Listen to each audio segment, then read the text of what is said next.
সাহাবী বলেন, হে বিবি, এশার আযান হয়ে গেছে, এবার আমি মসজিদের মধ্যে যাচ্ছি, আমি নামাজ পড়ব। বিবি গো, ঘরের মধ্যে তুমি নামাজ পড়ো। এবার যখন সাহাবী এশার নামাজ মসজিদের মধ্যে আদায় করলেন, কর্মসূচি কি? 24 ঘন্টা ইবাদত। এবার সাহাবী খাইয়া মাইয়া ঘুম একটা দিছে। বাইরা আমার, তাহলে লক্ষ্য করে শুনুন, মদিনার সেই মহিলা সাহাবিয়া নবীজির দরবারে দৌড়াইয়া চলে গেলেন। নবী গো, কি চাইলাম আর কি আমি পাইলাম? ওগো নবীজি, আমার কথা ছিল, আমার শর্ত ছিল, আমাকে যেই যুবক বিবাহ করবে তার মধ্যে 3টা শর্ত থাকতে হবে। ওগো নবীজি, 1 নম্বর যে শর্ত, এই শর্ত হলো দিন রাত 24 ঘন্টা ইবাদত বন্দেগী করতে হবে। ওগো নবীজি, কে ইবাদত বন্দেগী করবে? রাত্রি এশার নামাজ পড়ে এমন ঘুম দিছে, ঘুমের মধ্যে বোঝা যায় বিমান চালাইছে। ওগো নবীজি, মনে করেছিলাম হয়তো রোজা রাখবে। রোজা রাখবে কে? রোজা রাখবে দূরের কথা, অন্যদিন রুটি খাইতো 4টা, আর ওই দিন রুটি খাইছে 5টা। করে মজা লাগে বলে। ওগো নবীজি, শর্ত ছিল কোরআনের খতম করতে হবে, কিন্তু কোরআনের খতমের কোনো খবর নাই। ওগো নবীজি, আপনার কাছে আমার বিচার, আমাকে বিচার করে দেন। আপনার কাছে আমি মামলা দায়ের করলাম। আল্লাহর নবী তলব করলেন, এ সাহাবী, কোথায় আছো? তোমার সাথে কি সিদ্ধান্ত ছিল? তোমার সাথে কি শর্ত ছিল? সাহাবী রে, তোমার সাথে যেই সিদ্ধান্ত ছিল এবং যেই শর্ত ছিল, তুমি নাকি সেই শর্তগুলো মানো না। ওগো নবীজি, কি হয়েছে? যেই শর্তগুলো আপনি দিয়েছেন, সমস্ত শর্তগুলো আমি মানি এবং আমল করি। বিবি কয়, দেখো, একবারে টাটকা মিশা কথা সকালে, একবারে টাটকা মিশা কথা। সাহাবী বলি, ওগো নবীজি, না না, আমি মিথ্যা কথা বলি না। নবীজি গো, আমি যা বলি সত্য বলি। নবীজি তখন সময় ওই মহিলাকে বলেন, কি তুমি বললা? তোমার কি মামলা? ওগো নবীজি, আপনার সাথে আমার শর্ত ছিল, আমাকে যেই পুরুষ বিবাহ করবে, ওই পুরুষের মধ্যে 3টা শর্ত থাকতে হবে, 3টা কোয়ালিটি থাকতে হবে, 3টা গুণ থাকতে হবে। 3টা গুণের মধ্যে, 3টা কোয়ালিটির মধ্যে 1 নম্বর যে গুণ, 1 নম্বর যে কোয়ালিটি, দিবানিশি কি করতে হবে? রোজা রাখতে হবে। প্রথমত রোজা রাখতে হবে, সারা বছর রোজা রাখতে হবে। নবীজি, রোজা রাখবে কিসের কথা? রোজা রাখবে দূরের কথা, সকালবেলা অন্য দিন 4টা রুটি খায়, আজকে নাকি মজা লাগছে 5টা খাইছে। ভাইয়ের আমার, রাসূল করিম সাল্লাল্লাহু আলাইহি ওয়াসাল্লামের কাছে মদিনার একজন মহিলা একটা পত্র লিখছে, চিঠির মধ্যে লিখছে, নবীজি, আমার বিবাহের বয়স হয়ে গেছে, আমার বিবাহের সময় হয়ে গেছে, আমি বিবাহের উপযুক্ত, আমাকে আপনি বিবাহ দিয়ে দিন। নবীজি যখন এই পত্র পাইলেন, পত্রের মধ্যে দেখলেন শর্ত কি কি দেখি। নবীজি দেখেন, 1 নম্বর শর্ত হলো লেখা, ওগো নবীজি, আমাকে যেই পুরুষ বিবাহ করবে, যেই যুবক বিবাহ করবে, ওই পুরুষের মধ্যে 3টা গুণ থাকতে হবে। বুঝে থাকলে বলেন কয়টা গুণ? আরো জোরে খান। 3টা গুণ। প্রথম নম্বর গুণ উত্তরটি বুঝে থাকতে হবে। আরো জোরে খান। প্রথম নম্বর যেই গুণ, এই মদিনার মহিলা আমাদের জামানার মহিলার মতো তো আর না। প্রথম নম্বর যেই গুণ লেখছে, এই গুণের মধ্যে লেখছে, নবীজি গো, আমাকে যেই পুরুষ বিবাহ করবে সারা বছর রোজা রাখতে হবে। আর রোজা কোন? সারা বছর রোজা রাখতে হবে। আমাদের মধ্যে আছে তেমন লোক, অভাব নাই, সারা বছর রোজা রাখে। আছে, থাকলে থাকতেও পারে আপনার এলাকার।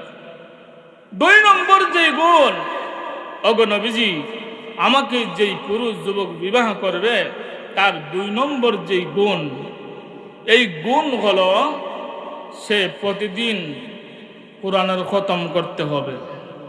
আসি তো আমার অভাব নাই, সবাই কোরআনের খতম করি প্রতিদিন, এমন লোক আসেনি, তাহলে থাকতেও পারে। তিন নম্বর যেই গুণ, এই গুণ হলো 24 ঘন্টা আল্লাহর ইবাদত বন্দেগী করতে হবে। তাহলে ঘুম নাই, খাবার নাই, ব্যবসা নাই, খালি নামাজ আর নামাজ, তসবিহ, তাহলিয়া, কোরআন তেলাওয়াত, রোজা। ভাইয়েরা আমার, এই পত্র যখন নবীজি পাইলেন, নবীজি বললেন, মদিনার কোনো যুবক আসেনি, সুন্দরী একজন রূপসী মেয়ে আছে, যুবতী আছে, বিবাহ বসতে চায়, এই গুণ থাকতে হবে। সাহাবীরা এই কথা শুনে কয় না, এই বছর আর বিয়া করণ যেত না, তালমাল বেশি বালা না, এই বছর আর বিয়া করণ যেত না। কারণ যে শর্ত দিছে, কেটা সারাদিন সারা বছর রোজা রাখতো, আর সারাদিন কোরআন খতম পড়তো, আর সারাদিন ইবাদত বন্দি করতো। একজন সাহাবী রাসূলের কাছে হাজির হয়ে গেছে, সুবহানাল্লাহ কেন না, আর জোরে কোন সুবহানাল্লাহ। একজন সাহাবী রাসূলের কাছে এসে বলে, ইয়া রাসূলুল্লাহ, ইয়া হাবিবাল্লাহ, নবীজি গো, আমি বিবাহ করতে চাই। নবীজি বলেন, তুমি যে বিবাহ করবা শর্ত জানোনি, কঠিন শর্ত, কিন্তু পারবানি? সাহাবী কয়, ইনশাআল্লাহ আমার কাছে এই গুণ আছে। সাহাবী বলে, আমার কাছে এই গুণ আছে, সব গুণগুলো আছে। তাহলে কি করা? বিবাহ করায় দাও। আচ্ছা, বিবাহ দিতে গেলে প্রথম শর্ত কিটা? আরো জোরে কোন? মোহর দিতে হবে নি? হ্যাঁ, আমাদের বর্তমান পরিচালিত মোহরের ঠেলায় বিয়া শাদী কোনো খবর নাই। মানে মোহরের ঠেলা আগে না, মোহরের বাজার বড় গরম, মোহরের বাজার বড় গরম। কয় মোহর কত? কয় লেখেন 6,06,032 টাকা 32 পয়সা। এখন এইসব লিয়া দেখা যায় বেটা বাড়ি ঘর সব বেচা হয় না 3 লাখ, আর মোহর লেখাইছে কয় লাখ? 6 লাখ। দিবার বেলায় নাই, লেখানোর বেলায় আছে, দিবার বেলায় আরো যেরকম দিবার বেলায়। তাহলে মোহর এটা হলো স্ত্রীর হক, এটা বিবির হক, এটা আদায় করতে হবে। এটা আদায় করে, আমাদের দেশে আদায় কেমনে করে? বিয়ার পরে বেটি মশারি তোলে, বেটা চার বইয়া কয় আগাইতাম না। কয় কেনে? ওই মোহর কেমনে দিতাম, মোহরের চিন্তা তো আমার ঘুমু লাগে না, আমার কেমনে আগাইতাম। বেটা কয় কি আর করা, ডাকাইতের মতন দৌড়তে গিয়া কয় কি আর করা, যাও দেওয়ার মতো না, মাফ হইবা না। এটা কি জাত মাফ জানেননি? হ্যাঁ, ডাকাইতে বেটারে ধরছে, দইরা কয় যে টিয়া পয়সা সব দে। কয় খুশি না বেজা? বেটা দিয়ে কয় খুশি। বেজা মাইরা দিব নি? হ্যাঁ, বেটা কয় বেজার হই। হাসি দে। হ্যাঁ, আচ্ছা, এটা খুশির হাসি দিছে না বয়ের হাসি দিছে? আর ওদের এখন বয়ে হাসি দিছে, এটা খুশি টেলায় আছে না, এটা বয়ের টেলায়। আর ওদের এখন তাহলে মোহর এটা কার হক? বিবির হক। এই মোহর দিতে হবে। যে হুজুর বিয়া তো করছিলাম 40 বছর আগে, মোহরের কথা ইয়াদই নাই, আর দেওয়ার ইচ্ছা নাই। না, এটা হক আদায় করতে হবে, এটা দিতে হবে। যাদের বাকি আছে দিয়া দিবেন। ভাইয়ার আমার, যেই কথা বলতেছিলাম, মোহর টহর যা আছে সব কিছু লইয়া রাসূল করিম সাল্লাল্লাহু আলাইহি ওয়াসাল্লাম বিবাহ পড়ায় দিলেন। এবার এশার নামাজের সময় হয়ে গেছে। আল্লাহর নবীকে সাহাবী বলে, ইয়া রাসূলুল্লাহ, ইয়া হাবিবাল্লাহ, নবীজি গো, আপনি দোয়া করে দেন আমার বিবিকে নিয়ে, যেন আমি সুন্দরভাবে সংসার করতে পারি। নবীজি বলেন, যাও, তোমাদেরকে দোয়া করে দিলাম, সুন্দরভাবে গিয়া সংসার করো। এবার যখন এই সাহাবী নিয়ে গেল, সাহাবী যখন নিয়ে যায়, এশার আজান হয়ে গেছে। কোন আজান হয়েছে? আর ওদের এখন সাহাবী বলি, হ্যাঁ বিবি, যেহেতু আমাদের বিবাহ হয়ে গেছে, এশার আজানের সময় হয়ে গেছে, এশার আজান পড়ে গেছে, বিবি গো, ঘরের মধ্যে তুমি নামাজ পড়ো, আর আমি মসজিদে যাইয়া নামাজ পড়তেছি। কেমন যুবক! আর আমরা বিয়া সাদে 3 দিন আগ থেকে বেটা নামাজের সাক্ষাৎ হই নাই। 3 দিন আগ থেকে কি নাই, নামাজের সাথে সাক্ষাৎই নাই। আমাদের নামের বেলায় বড় বড় নাম, ওই ইমান আলী, বেটা ইমানের সাথে দেখোই নাই, বেটার নাম গীতা ইমান আলী, নাম গীতা ওই মমিন আলী, এ মমিনের সাথে বেটা ঘুরে না যায় না, কিন্তু নাম সুন্দর, কিন্তু কাজের বেলায় আমরা আগায় নাই। মাইন্ড করবে না, কাহার নাম, এটা উদাহরণ বলতেছি। বা এরা আমার যে কথা বলতেছিলাম, সাহাবী বলেন, হে বিবি, এশার আযান হয়ে গেছে, এবার আমি মসজিদের মধ্যে যাচ্ছি, আমি নামাজ পড়ব। বিবি গো, ঘরের মধ্যে তুমি নামাজ পড়ো। এবার যখন সাহাবী এশার নামাজ মসজিদের মধ্যে আদায় করলেন, কর্মসূচি কি? 24 ঘন্টা ইবাদত, 24 ঘন্টা ইবাদত। এবার সাহাবী খাইয়া মাইয়া ঘুম একটা দিছে, ঘুমও দিছে, ঘুমের ভিতরে এমন ঘুম, চিন্তা নাই, টেনশন নাই, ঘুম যে দিছে, কোনো সমস্যার সম্মুখীন হয়ে গেলে কোথায় যেতেন?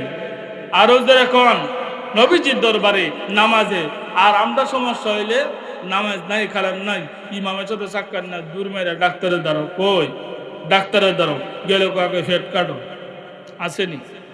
এটা আমাদের কর্মের প্রতিফল। না হলে আজ থেকে 20 বছর 30 বছর আগে আমরা যে হয়েছি, আমাদের কোনো সিজার মিজার লাগছে? হ্যাঁ, তো এই যুগে যে মহিলা ছিল, এই যুগে কি নতুন মহিলা না এরকম মহিলাই? তাহলে ইয়াকিনের পরিবর্তন হয়ে গেছে, ইয়াকিনের বিশ্বাসের পরিবর্তন হয়ে গেছে, কিন্তু মানুষ ঠিকই আছে, মানুষ ঠিকই আছে। ভাইরা আমার, তাহলে লক্ষ্য করে শুনুন, মদিনার সেই মহিলা সাহাবিয়া নবীজির দরবারে দৌড়াইয়া চলে গেলেন। নবী গো, কি দিলাম আর কি শুনলাম, নবী গো কি চাইলাম আর কি আমি পাইলাম। ওগো নবীজি, আমার কথা ছিল, আমার শর্ত ছিল, আমাকে যেই যুবক বিবাহ করবে তার মধ্যে 3টা শর্ত থাকতে হবে। ওগো নবীজি, 1 নম্বর যে শর্ত, এই শর্ত হলো দিন রাত 24 ঘন্টা ইবাদত বন্দেগী করতে হবে। ওগো নবীজি, কে ইবাদত বন্দেগী করবে? রাত্রি এশার নামাজ পড়ে এমন ঘুম দিছে, ঘুমের মধ্যে বোঝা যায় বিমান চালাইছে। ওগো নবীজি, মনে করেছিলাম হয়তো রোজা রাখবে, রোজা রাখবে, কে রোজা রাখবে দূরের কথা, অন্যদিন রুটি খাইতো 4টা, আর ওই দিন রুটি খাইছে 5টা, করে মজা লাগে বলে শর্ত নাই, মজা লাগে। ওগো নবীজি, শর্ত ছিল কোরআনের খতম করতে হবে, কিন্তু কোরআনের খতমের কোনো খবর নাই। ওগো নবীজি, আপনার কাছে আমার বিচার, আমাকে বিচার করে দেন, আপনার কাছে আমি মামলা দায়ের করলাম। আল্লাহর নবী তলব করলেন, এ সাহাবী, কোথায় আছো? তোমার সাথে কি সিদ্ধান্ত ছিল, তোমার সাথে কি শর্ত ছিল? সাহাবী রে, তোমার সাথে যেই সিদ্ধান্ত ছিল এবং যেই শর্ত ছিল, তুমি নাকি সেই শর্তগুলো মানো না। ওগো নবীজি, কি হয়েছে? যেই শর্তগুলো আপনি দিয়েছেন, সমস্ত শর্তগুলো আমি মানি এবং আমল করি। বিবি কয়, দেখো একবারে টাটকা মিশা কথা সকালে, হ্যাঁ, একবারে টাটকা মিশা কথা। সাহাবী বলি, ওগো নবীজি, না না, আমি মিথ্যা কথা বলি না, আমি আপনার সাহাবী, আমি মিথ্যা কথা বলি না। নবীজি গো, আমি যা বলি সত্য বলি। নবীজি তখন সময় ওই মহিলাকে বলেন, কি তুমি বললা, তোমার কি মামলা? ওগো নবীজি, আপনার সাথে আমার শর্ত ছিল, আমাকে যেই পুরুষ বিবাহ করবে, ওই পুরুষের মধ্যে 3টা শর্ত থাকতে হবে, 3টা কোয়ালিটি থাকতে হবে, 3টা গুণ থাকতে হবে। 3টা গুণের মধ্যে, 3টা কোয়ালিটির মধ্যে 1 নম্বর যেই গুণ, 1 নম্বর যেই কোয়ালিটি, দিবানিশি কি করতে হবে? রোজা রাখতে হবে। প্রথমত রোজা রাখতে হবে, সারা বছর রোজা রাখতে হবে। নবীজি রোজা রাখবে কিসের কথা, রোজা রাখবে দূরের কথা, সকালবেলা অন্য দিন 4টা রুটি খায়, আজকে নাকি মজা লাগছে 5টা খাইছে। নবীজি তখন সময় সাহাবীকে বলেন, সাহাবী রে সেটা কি সত্য? তুমি কি রোজা রাখছো নি সারা বছর? না তোমার রোজা রাখার কথা। সাহাবী বলেন, নবীজি সারা বছর আমি রোজা রাখি, কিন্তু আপনার আদর্শ নিয়ে আপনার সুন্নাহ নিয়ে রোজা রাখি। কিভাবে তুমি রোজা রাখলা? প্রথম দিনে তো মিস। সাহাবী বলে, ইয়া রাসূলুল্লাহ, ইয়া হাবিবাল্লাহ, ওগো নবীজি, আল্লাহ বলেছেন কেহ যদি একটা নেক আমল করে মহান আল্লাহ এই নেকরে বাড়াইয়া 10টা নেক দান করেন। একটা নেক করলে কয়টা নেক? 10টা। পাওয়ার কটা? من جاء بالحسنة فله 10 أمثالها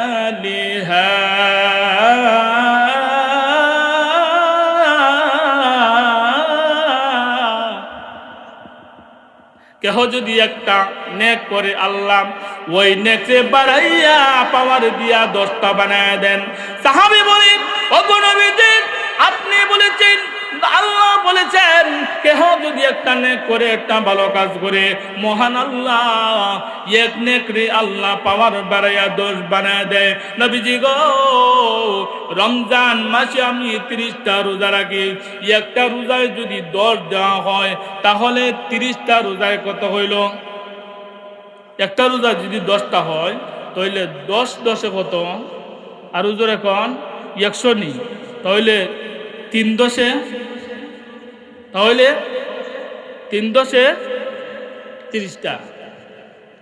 তাহলে কেহ যদি 30টা রোজা রাখে তাহলে আল্লাহ যেহেতু প্রত্যেক ভালো কাজে 10 গুণ বাড়ায় দিবেন, তাহলে একটা রোজা রাখলে কয়টা রোজার সমপরিমাণ সব? আর রোজার এখন 10টা, 10টা রাখলে 100, 10টা রাখলে 20টা রাখলে 30টা রাখলে 300। সাহাবী কয়, ওগো নবীজি আমি রমজান মাসে 30টা রোজা রাখি, আল্লাহ যেহেতু বলে দিয়েছেন একটা রোজা রাখলে আল্লাহ 10টা পাওয়ার বাড়ায় দিবি, তাহলে 30টা রোজা রাখছি, তাহলে 300 দিন কটা রোজা হয়েছে? ওই মহিলা বলে, নবীজি 300 দিনে বছর নয়, 365 দিনে বছর। কত দিনে বছর? এবার বুঝলাম, বুঝ দিয়া লাইছে, কেউ তো আল্লাহ খাওয়ার বাড়ায় দিবে, বুঝ দিয়া লাইছে, বুঝলাম। তাহলে 300টা আর 60টা খুব, 65টা খুব। এবার সাহাবী বলেন, ওগো নবীজি রমাদানের পরে শাওয়াল মাসের 6টা রোজা আছে, আমি এই 6টা রোজা রেখেছি, তাহলে যদি একে যদি 10 পাই তাহলে 6টা রোজায় 60 পেলাম, তাহলে 360 দিন হয়েছে নি? 360 দিন। এবার বিবি বলে, নবীজি গো 360 দিনে বছর নয়, 365 দিনে বছর। সাহাবী বলে, ওগো নবীজি আল্লাহ বলেছেন, আপনি বলেছেন বছরে 5 দিন রোজা রাখা হারাম। আল্লাহু আকবার কইতেন না? সাহাবী কি সুন্দর করে বুঝ দিছে, নবীর সুন্নতের তরিকায়, নবীর আদর্শের তরিকায় বুঝ দিছে। কার আদর্শ তরিকায়? এবার বিবি বলে, ওগো নবীজি বুঝলাম, রোজার বুঝ দিয়া দিছি, এবার আসেন, আমি তো শর্ত দিয়েছিলাম প্রতিদিন কোরআনের খতম করতে হবে, আমার স্বামী তো কোরআনের খতম করে না। সাহাবী বলে, ইয়া রাসূলুল্লাহ, ইয়া হাবিবাল্লাহ, ওগো নবীজি আমার বিবি বলেছে একটা আমি পড়ি 2 খতম। কয় খতম? কিভাবে পড়ে? নবীজি কেহ যদি একবার সূরা ইখলাস পড়ে, একবার সূরা ইখলাস পড়লে 10 পারা কোরআনের সওয়াব। নবীজি গো কেহ যদি 3 বার সূরা ইখলাস পড়ে 1 খতমের সওয়াব। ওগো নবীজি আমি সকালে পড়ি 3 বার, বিকালে পড়ি 3 বার, আমার কথা চলে 1 খতম, আমি দেই 2 খতম। সাহাবী সুন্দর করে বুঝতেছে। বিবি কয় বাবা রে আমার জামাই দি কম না, আমার জামাই দি কম না। এবার বিবি বলি ওগো নবীজি বুঝলাম দুইটা আমাকে বুঝ দেওয়া হয়েছে, এবার কিন্তু শর্ত ছিল রাত দিন 24 ঘন্টা আল্লাহর ইবাদত বন্দেগী করতে হবে। নবীজি গো কোরআন ইবাদত বন্দেগী করব, ইবাদত বন্দেগীর কোনো খোঁজ নাই, খায় আর ঘুমায় নামাজ পড়ে। সাহাবী বলে ইয়া রাসূলুল্লাহ ইয়া হাবিবাল্লাহ, নবীজি গো আপনি না বলেছেন, আল্লাহ বলেছেন কেহ যদি নামাজ পড়ে আর নামাজ পড়ার পরে ধরেন ফজরের নামাজ পড়েছে, ফজরের নামাজ পড়ার পরে যদি জোহরের নামাজ যদি সঠিকভাবে আদায় করে, এই মধ্যবর্তী স্থানে যা কিছু করেছে ইবাদত বন্দেগীর মধ্যে আল্লাহ সবগুলো মিলায়া দেয়। ওগো নবীজি তাহলে তো আমি ফজরের নামাজ পড়ার পরে জোহর পর্যন্ত আমি তো ঘুরাই নাই, আড্ডা দেই নাই, আমি যা কিছু করেছি সবগুলো আপনার তরিকায়, আপনার আদর্শ, আপনার সুন্নাহ তরিকায় আমি কাটাইছি। ওগো নবীজি শুধু তাই নয়, জোহরের নামাজ পড়ার পরে আবার আসরের নামাজ পড়েছি, আসরের নামাজ পড়ার পরে আবার মাগরিবের নামাজ পড়েছি, মাগরিবের নামাজ পড়ার পরে আবার এশার নামাজ পড়েছি। নবীজি গো এশার নামাজ পড়ার পরে আমি তখন সময় আবার সারা রাত্র ঘুমাইল, আমি তখন সময় ফজরের সময় যখন হয়ে গেল সাথে সাথে ওটা আমি ফজরের নামাজ পড়েছি। ওগো নবীজি আমি 24 ঘন্টার ভিতরে যত নামাজ আছে সব নামাজ আমি আদায় করেছি। আপনি বলেছেন যদি ফজরের নামাজ পড়ে, যদি জোহরের নামাজ যদি পড়ে, তাহলে এই মধ্যবর্তী সময় যা কিছু করলে সবগুলো আল্লাহ নেক ইবাদত নেক আমলের মধ্যে আল্লাহ লিপিবদ্ধ করে দেন। তাহলে আমি 24 ঘন্টার ভিতরে আল্লাহর যত হুকুম আছে আল্লাহর হুকুম আমি মেনেছি। যেহেতু আমি 5 ওয়াক্ত নামাজ পড়েছি, তাহলে 24 ঘন্টা আমি ইবাদতের মধ্যে রয়েছি। ভাইরা আমার, সাহাবী বলেন ওগো নবীজি তাহলে তো আমি বুঝ দিয়ে লইলাম, আমি তো বুঝ দিয়ে দিলাম আমি 5 ওয়াক্ত নামাজ পড়েছি। এবার বিবির জিগায় কি হয়েছে নি? ওই খুশি আছি, এমন জামাই পাইছি যেই জামাই সারা বছর রোজা রাখে, অর্থাৎ নবীর আদর্শ রোজা। এমন স্বামী পাইছি যেই স্বামী সারা দিন 24 ঘন্টা ইবাদত বন্দেগী করে। এমন কি স্বামী পেয়েছি যেই স্বামী প্রতিদিন 1 খতম নয় 2 খতমের তেলাওয়াত করে। বার আমার তাহলে অতক্ষণ যা করে শুনলাম শর্ত কি?